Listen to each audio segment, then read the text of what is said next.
Pensa numa coisa. E se eu dissesse que quanto mais igualitária uma sociedade se torna, maiores ficam algumas diferenças entre homens e mulheres? Parece que não faz sentido, né?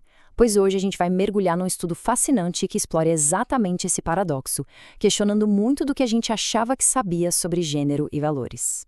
A pergunta central aqui parece até meio óbvia. À medida que a gente remove as barreiras sociais e promove a igualdade, homens e mulheres deveriam ficar mais parecidos psicologicamente, certo? Mesmas oportunidades, mesmos papéis. Isso deveria levar a valores mais próximos. Só que a realidade, quando a gente olha os dados do mundo todo, é bem mais complexa e, para ser sincero, bem inesperada. E aqui está o tal paradoxo da igualdade. A gente assume que a igualdade apaga as diferenças. Mas a descoberta super surpreendente é que, em países super avançados em igualdade, como os da Escandinávia, as diferenças de valores entre homens e mulheres não só não diminuem, elas aumentam.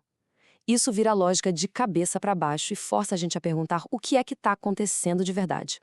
Para tentar desvendar esse mistério, existem duas grandes teorias competindo para dar uma explicação.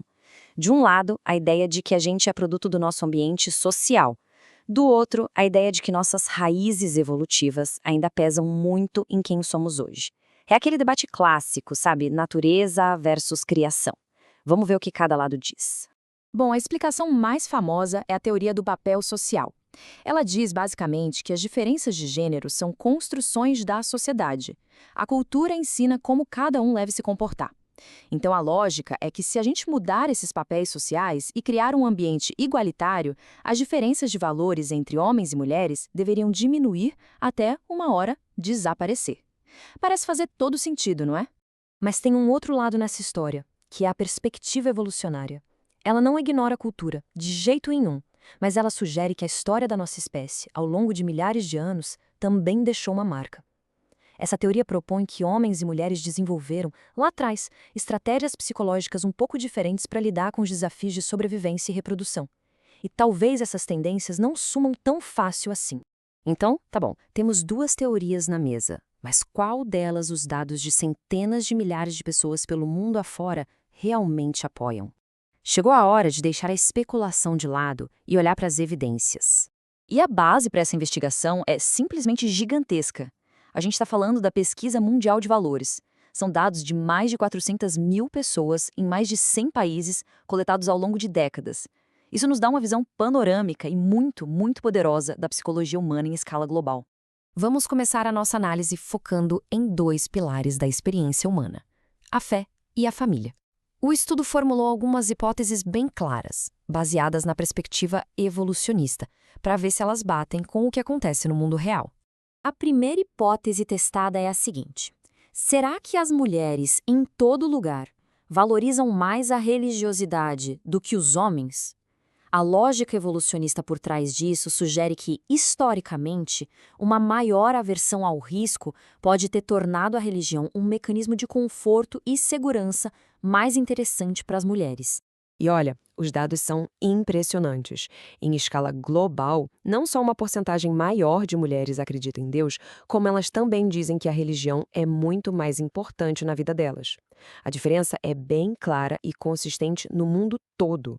Mas é aqui que a história fica ainda mais curiosa. O estudo até encontrou uma aparente exceção em algumas regiões, onde os homens frequentam mais os cultos.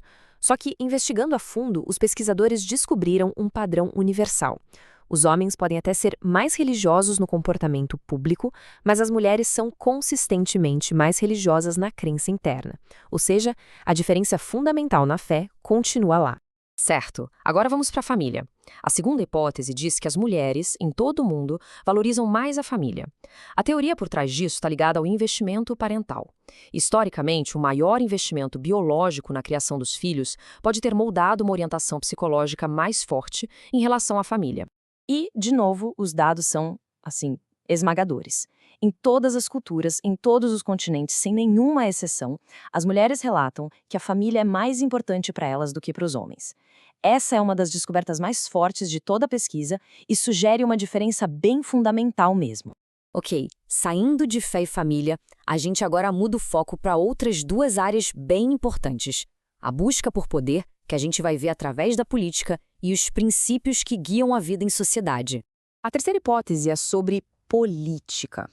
Os homens, no mundo todo, a valorizam mais. A teoria evolucionista argumenta que a política é, basicamente, uma arena moderna para competir por status e recursos, uma competição que, ao longo da história, teve consequências reprodutivas maiores para os homens. E os números confirmam isso de um jeito bem claro. Globalmente, os homens não só acham a política mais importante, como também demonstram mais interesse nela. Essa diferença, mesmo que varie de tamanho, aparece em todas as culturas pesquisadas. E, por último, a quarta hipótese: as mulheres apoiam mais os valores que, digamos, mantêm a sociedade funcionando bem. A gente está falando de cooperação, estabilidade e de condenar mais fortemente comportamentos egoístas que prejudicam o grupo. E a mesma coisa acontece aqui. Quando a pergunta é sobre justificar ações como aceitar suborno ou sonegar impostos, as mulheres, no mundo todo, são bem mais propensas a dizer que isso nunca é justificável. Isso aponta para uma ênfase maior em manter as regras e a harmonia social.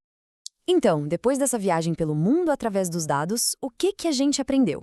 Fica bem claro que existe um padrão incrivelmente consistente e universal surgindo das respostas de toda essa gente. O placar final é bem claro. Todas as 4 hipóteses, aquelas baseadas na perspectiva evolucionista, foram confirmadas pelos dados globais. Mulheres, maior valor na religião e na família. Homens, maior valor na política. Mulheres, maior apoio aos valores que unem a sociedade. O padrão é inegável.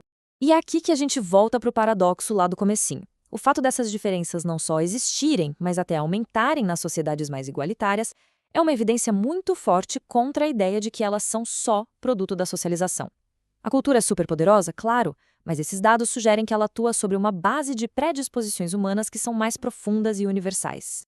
Isso tudo deixa a gente com uma pergunta fundamental.